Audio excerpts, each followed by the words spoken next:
Question 16. During a game, players can win and lose counters. At the start of the game, Rob, Tim and Zach share the counters in the ratio 5 to 6 to 7. At the end of the game, Rob, Tim and Zach share the same number of counters in the ratio 7 to 9 to 8. Show that Rob ends the game with more counters than he started. If we look at these two ratios, the first thing we can calculate is the total of each.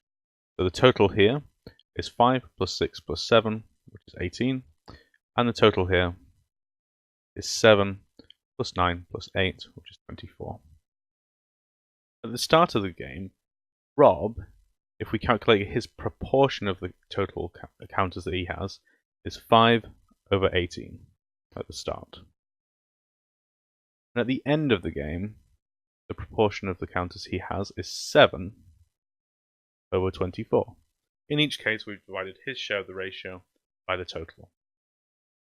We need to know which of these fractions is bigger. If his proportion has increased over the course of the game, then the number of counters he has increased over the proportion of the game. So, in order to compare these, it's useful to write them both as the same fraction, so over the same number. In this case, we can multiply both of them, find a fraction over 72. In the case of the fraction on the left, we've multiplied by 4. We'll have to do the same to the top. I'll come back to that in a second. And in the case of the fraction here, we've multiplied by 3, and we'll have to do the same to the top as well. So, 5 times 3 is 20 over 72, and 7 times 3 is 21 over 72. So, we can conclude that the number of counters he had at the start of the game was 20 over 72 of the total.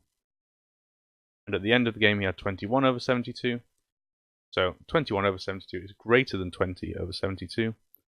So we've shown that he ends the game with more counters than he starts with.